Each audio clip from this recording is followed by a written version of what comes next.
இலங்கையில 100 அறைகள் கொண்ட பிரம்மாண்ட மாளிகை இருக்கு. ஆனா அங்க ஒரு மனுஷன் கூட தங்க முடியாது. இன்னைக்கு வீடியோல அத பத்தி பார்க்கலாம். டிகாண்டா வாலவா இந்த ஒரு மாளிகை இலங்கையோட கம்பஹா மாவட்டத்துல இருக்கக்கூடிய 10 பெட்டி வாழா பக்கத்துல இருக்கு. இந்த ஒரு பிரம்மாண்ட மாளிகை பாக்குறதுக்கே ரொம்ப கிரிப்பியா இருக்கும்.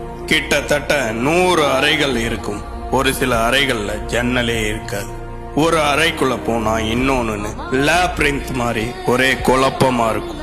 எஃப்பி ஒபி சீக்கிரா அப்படிங்கிற மிகப்பெரிய பணக்காரர் 1900 காலகட்டங்கள்ல இந்த ஒரு பிரம்மாண்ட மாளிகையை கட்டுறாரு.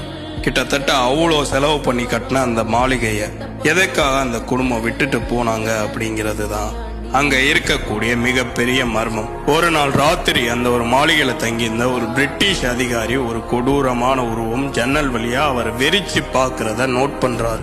சேம் டைம் பயந்து ஓடியும் போறார். அதுக்கப்புறம் அங்க தங்கின யாருக்கும் மனநிலை சரியில்லாம போகுது. அந்த ஒரு இடம் அதுக்கப்புறம் அப்படியே கைவிடப்படுது.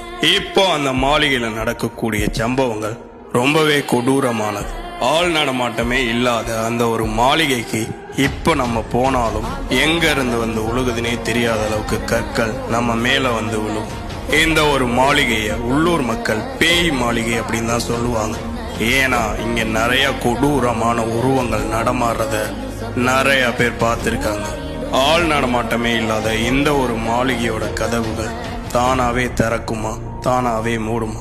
இந்த மாதிரி நிகழ்வுகள் இப்போ வரைக்கும் நடக்குது. அதே மாதிரி இரவு நேரத்துல உள்ள இருந்து பியானோ சத்தங்கள் முதற்கொண்டு கேக்குமா. இந்த ஒரு மாளிகைக்குள்ள யாராலையும் உள்ள போக முடியாது. ஏன்னா உள்ள போறதுக்கு யாருக்குமே அனுமதி கிடையாது. இந்த ஒரு இடத்துல ஸ்டே பண்றதுக்கு வாய்ப்பு கிடைச்சிச்சுன்னா ஸ்டே பண்ணுவீங்களா? கமெண்ட் பண்ணுங்க.